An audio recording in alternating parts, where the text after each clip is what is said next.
Hello, everyone. My name is Kit Cabell, the host of Hard Lens Media, and we have an exclusive interview right now.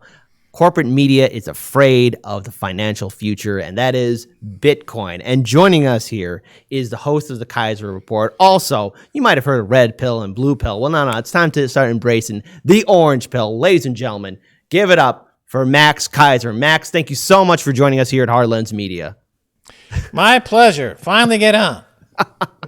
Well, again, I think it's very important that we start from the beginning. And the beginning is a very delicate time. And I think there's still a lot of questions about Bitcoin. We see it always being brought up on the establishment media, and there's all sorts of different narratives and perspectives. And now more than ever, I think there's a lot of people that have a lot of questions. And I think it's important to bring up that Bitcoin first came into existence, I believe, late 2008, early 2009. Can you explain to our viewers and subscribers really the initial beginnings of Bitcoin and how it got started and why it's at where it's at right now? Right. Well, Bitcoin fulfills a basic human need that goes back hundreds of thousands of years, actually. And that is the need for perfect money. And that's what Bitcoin is, perfect money. And what we saw on January 3rd, 2009, when Bitcoin was released onto the internet, it was the beginning of a new chapter in human history, because up until then, we never really had perfect money like Bitcoin. And it's creating all kinds of fantastic changes to us as people, as humans. Now, drilling down a little bit, you could say more recently, the history of Bitcoin goes back to the 1980s and 1990s, 1970s even, where you had the cypherpunks who were always working on encryption and encryption technologies and bringing encryption to the masses as something the cypherpunks did. They kind of stole it from the Pentagon. They went on to work on creating Bitcoin, which is encrypted money that's unconfiscatable, that separates money from the state, which is a key feature of Bitcoin. And so finally, in 2009, the result of all this work came into existence. I was actually working in the 1990s. I was in Los Angeles, and I was working on virtual currencies at that time. I have a patent on a virtual currency. So I was very familiar with virtual currencies in the gaming environment. And so when Bitcoin came around in 2011, when we were first introduced to it, when it was a dollar, I immediately recognized the value. And so we started to get involved in the Bitcoin industry, and we started investing in a lot of Bitcoin startups. We own a portfolio of about 15 Bitcoin startups, including Kraken and Bitso and Shapeshift and lots of other names that are now multi-billion-dollar companies. I think Kraken is probably worth over $30 billion now. When we first invested, I think it was valued at $5 million. But to get back to the original point here, Bitcoin is perfect money, and this is why it's changing everything, and this is why it's very, very important. Mm-hmm. Well, I think it's also important for us to really address the fact that now that it's being talked about, it's being embraced in a way. And in many ways, there's been some similarities towards the value of Bitcoin to gold. Now, you and Jimmy Dore kind of talked about this, but could you elaborate just a little bit more about maybe some of the advantages and disadvantages of Bitcoin being compared to gold, or either that, kind of explain like why is it now so valuable and that it's kind of being compared to that? Right. Well, gold is good. It's a good form of money, and over thousands of years, it became the best form of money that we have as humans. And until Bitcoin came around and eclipsed it as really perfect money. So with gold, it's relatively scarce. With Bitcoin, it's absolutely scarce. With gold, it's somewhat portable. With Bitcoin, it's incredibly portable. Gold is divisible. Bitcoin is divisible to 100 million places, called the Satoshi. Mm-hmm. Gold is easy to confiscate. Mm-hmm. Bitcoin is unconfiscatable. And with gold, transactions have to be verified by a third party. Mm-hmm. So you need somebody to weigh the gold, or you need someone to assail the gold in terms of its purity. If you have any kind of gold, it's held in a vault and it has to be insured, has to be stored, storage cost, and you have a lot of problems with counterfeit gold, but with Bitcoin, the transaction is the verification. There's no third party required. It verifies itself. It's self-verifying. And so those are the advantages of gold. Of Bitcoin over gold. So it's similar to gold in a few ways, but it's vastly superior if you take into consideration what I just said. Now, another thing too that people have been sharing about on the internet, be they critics of Bitcoin or supporters or just in between, there's been a lot of back and forth about what role it will play in the future. And for a lot of journalists, for example, there's some journalists that have used e-currency or Bitcoin to some extent. As we progress forward, how will e-currency, including Bitcoin, play a role, I guess, in how we live our lives? Because for a long time, I don't think anyone really expected the internet to really become the force that it is right now, and how it's basically part of our livelihood as well. That's true. When I did my startup.com in 1995, the internet was considered to be a passing fad. I remember Paul Krugman at the New York Times wrote about it as having no more impact. Paul than Krugman is never wrong. But that was the general feeling. And I was in Los Angeles at the time, and I know executives wouldn't put an email address on their business cards because they thought they looked too nerdy. No. It was not part of the culture. And then the Blair Witch Project came out in the 90s in Los Angeles, and they used the internet. Really was the reason it became a $200 million, $300 million grosser. And I think the total cost of the film was $60,000. So then that changed everything, So that was the beginning of people understanding. Netscape went public, and then we saw this explosion, that hockey stick moment. And suddenly people, instead of questioning, what would I ever use the internet for, they were saying, how can I possibly live without it, right? So it just totally changed. Similar with Bitcoin, we're at that moment now. Coinbase just went public. It's similar to the Netscape going public in 97. So Coinbase, and by the way, Mark Andreessen was instrumental in both companies. So now we're going to have this hockey stick moment of adoption. The price, of course, has been building for a number of years. It's about ready to explode much higher. And it's the thing about Bitcoin and what's driving it in a lot of ways, which people don't really appreciate, they don't really understand, is that Bitcoin has an insatiable appetite for energy. And it's going to get that energy wherever it can get it. And it's going to pull energy away from the fiat world. It's going to pull energy away from gold.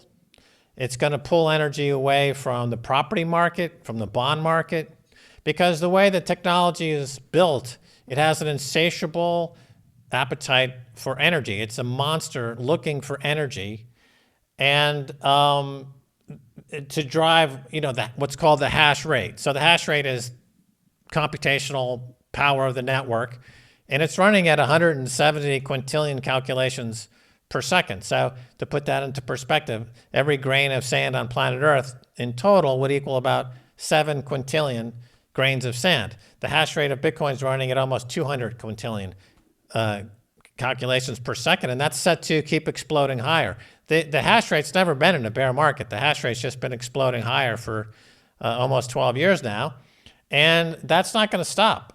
So it will literally starve fiat money out of existence. It will starve the gold money out of it. It's already starving capital away from gold, and people are dumping their gold and buying Bitcoin. We see that already in the money flows in the ETF market, and the banks are reporting on this. And the gold price has been very, very flat, even though we've got inflation and Bitcoin's trading higher and commodities are bursting higher. Gold's been very flat because a lot of the capital is moving into Bitcoin now. So it literally is this uncontrollable monster that is looking for energy, and nothing can stop it. There's no country or group of countries that could defeat Bitcoin at this point. It's too big. So that means that the price is going to keep going a lot higher, and it also means that these other competing forms of store of value or wealth preservation are going to be defunded essentially by Bitcoin because they won't have enough energy to sustain themselves. And it also applies, remarkably, it applies to the nation state itself. I mean, the U.S. is an incredibly inefficient, power-thirsty Goliath with a huge military that does very little but costs an awful lot. 1.5 trillion a year is the budget. And Bitcoin's going to capture that budget. It's looking for that budget. Bitcoin's got the Pentagon on its radar, and it's going to defund the Pentagon. It's going to defund a lot of things. And people, there's a saying in Bitcoin that you pay the price you deserve.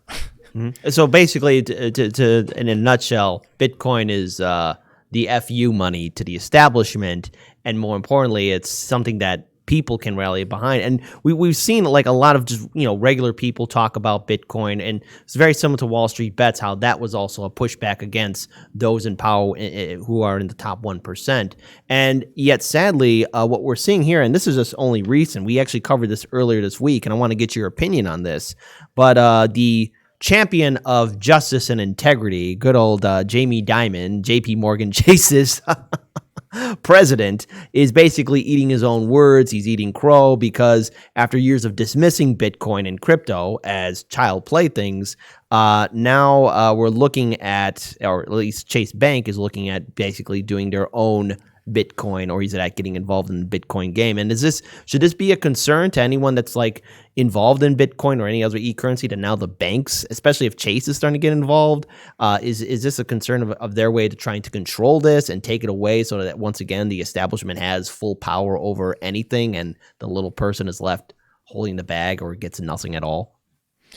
No. Well, first of all, if you have a lot of Bitcoin, you don't have extra power over the Bitcoin protocol. It doesn't matter if you're like Michael Saylor with billions of dollars worth of Bitcoin or somebody with $10 worth of Bitcoin. They're equal. Neither has the ability to control the protocol. That's different than the fiat money world, where the more fiat money you have, the easier it is to make laws in Washington that favor your exploits as a fiat money baron. So that's the situation we live in now.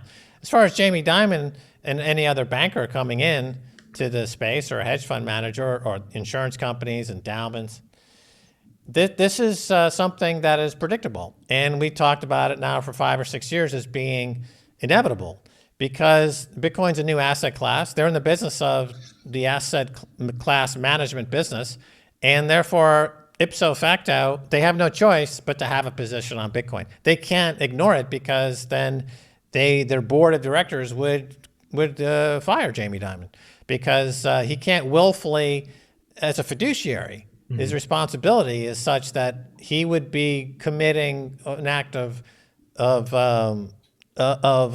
professional misconduct if he were to ignore Bitcoin at this point. So he's been forced to capitulate. And everyone will be forced to capitulate, and everyone gets the price they deserve. Jamie Dimon first heard about Bitcoin at $10. He didn't really start buying it until it was $50,000. Same thing with Peter Schiff. I told him about it at $1. He still hasn't bought any, but he will capitulate eventually, like his son already has capitulated. He'll eventually capitulate, who knows where, 100,000, 200,000, 500,000, but everyone will eventually capitulate. The only question is at what price? You've got Nassim Taleb, who's resisting it. He will also capitulate. Patrick Bet-Davis, somebody I did an interview with 9 months ago when Bitcoin was at $9,000. He was unable to, he had the egomaniacal barrier that separated him from having the humility to understand Bitcoin. So he didn't buy it at 9,000, but now he's warming up to it at 50, 60,000, right? So everybody gets the price they deserve. It's just a matter of what price they're going to get into it. But nobody will escape it. No institution, no sovereign wealth fund, no central bank, because the energy is insatiable. The protocol will find any bit of energy it can and convert it into Bitcoin. All right. Now, I think there's also another thing to bring up too, and that is Elon Musk, for example, or at least to be more precise, it was Tesla, for example, that bought in Bitcoin as well. And now it's also saying that anyone that wants to buy a Tesla can use Bitcoin as a form of payment. And maybe that kind of goes back to an earlier question I was asking you about how it will eventually become part of our daily life, to where it's something that we have to have. With people like Elon Musk embracing Bitcoin, and to some extent, I'd like to get your opinion on DOGE, the Doge coins. What are your initial thoughts on at least that also being embraced by people who are well known on social media and have such a large social media following, like Elon Musk, for example? Well, there's nothing competes with Bitcoin. Okay. So any other so-called crypto coin is, by definition, is centralized and tends to get more centralized. Bitcoin is the only asset in the world ever that trends toward decentralization. That's a unique property of this asset. We've never ever seen it before in anything, because usually in capitalist systems, they trend toward monopolization, they trend toward oligopolization, and we tend to have high concentrations of wealth in every situation we've seen in history. With Bitcoin, it's the opposite, and it's the only asset that's ever that figured this out.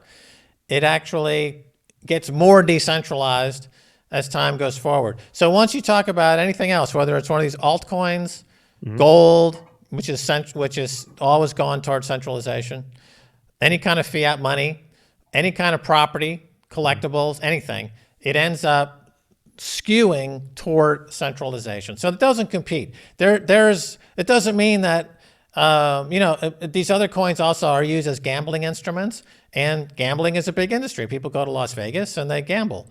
But, and there's a business around it. If Elon Musk wants to gamble on something, I mean, for entertainment purposes, that's his choice.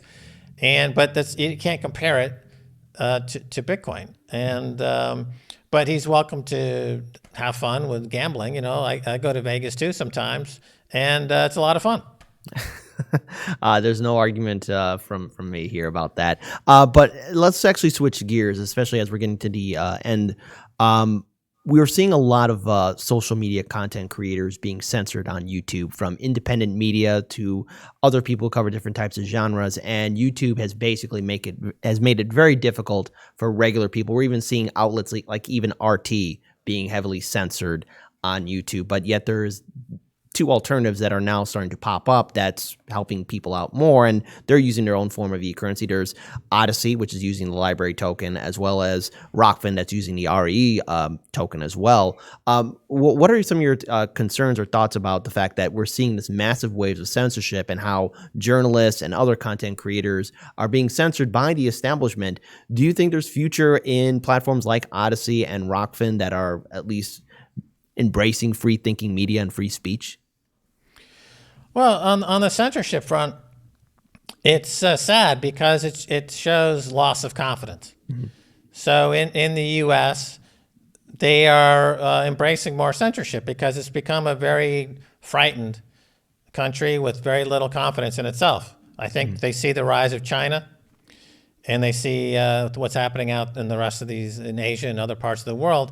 And instead of the old America that I grew up in, it would fire up the competitive juices, and we'd say, hey, let's develop 5G, let's develop artificial intelligence, let's build high-speed trains, let's compete with China.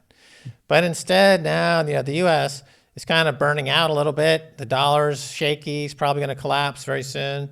And so, in response to try to hide over this nightmare, there's a lot of censorship. It's like somebody getting plastic surgery. It's like Michael Jackson in the end. He started off with a nip and a tuck, and he ended up looking like Nosferatu. America started off with a little censorship. We can't have people say that now, can we? Yeah. Now it's turning into this old, Michael Jackson chopped up hag, right? It doesn't have to be that way, but countries come and go. I don't think we should be sentimental about it. Bitcoin is kind of a global nation state it's not a nation state, but it's a global movement. It takes the best of the American ideas and it repurposes them and reinvents them as a new society, a new wavelength, if you will, a new intellectual wavelength. So it's global.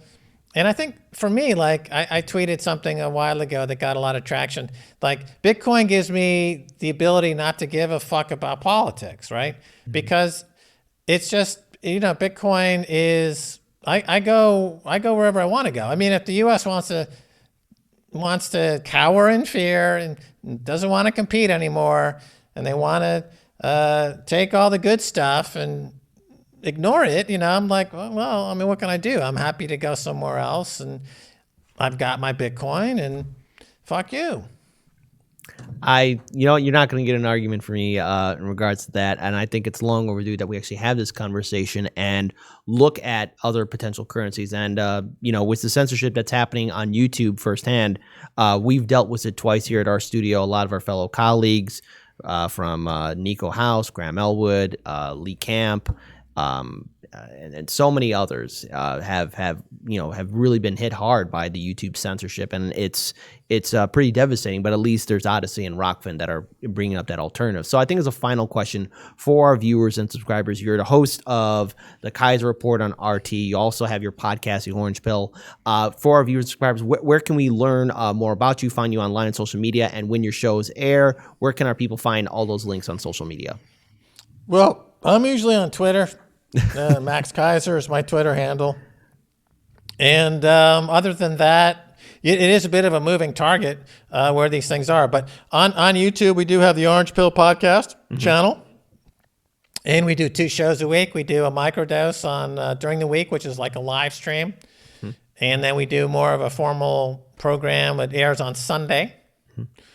And Keiser Report dubbed into Spanish is seen by millions of people every week. Those videos get hundreds of thousands, millions of views. Because in Mexico and Latin America, they don't have the self-confidence problem that he's having in the U.S. right now, right? They feel a lot, because they have the cultural history is longer in Europe and in South America. People are more confident with themselves. They don't feel like in the U.S., it's still a pretty new country. So they're going through a very awkward teenage phase, I would say, historically, and they're afraid suddenly, like they went through puberty, and they're afraid now to face other people in the world community, and America is kind of hiding in the corner and like, oh, no, we need to censor. The rest of the world's already done that, been there. So our shows play globally, and people watch the shows. They like the shows because they're not fear-based. They're not childish in that way. Yeah, maybe America will get through their awkward teens. I hope it does. That would be nice. Maybe it won't. I don't care. All right. Well, I think that's a good note to end it on. Max Keiser, thank you so much for explaining Bitcoin and also giving your perspective, especially on social media and how basically people are going to have to adapt and overcome their fear. And you're more than welcome to be back on our show. And if once this crazy pandemic is over, you're more than welcome to be in our studio too, if you ever choose to visit Chicago.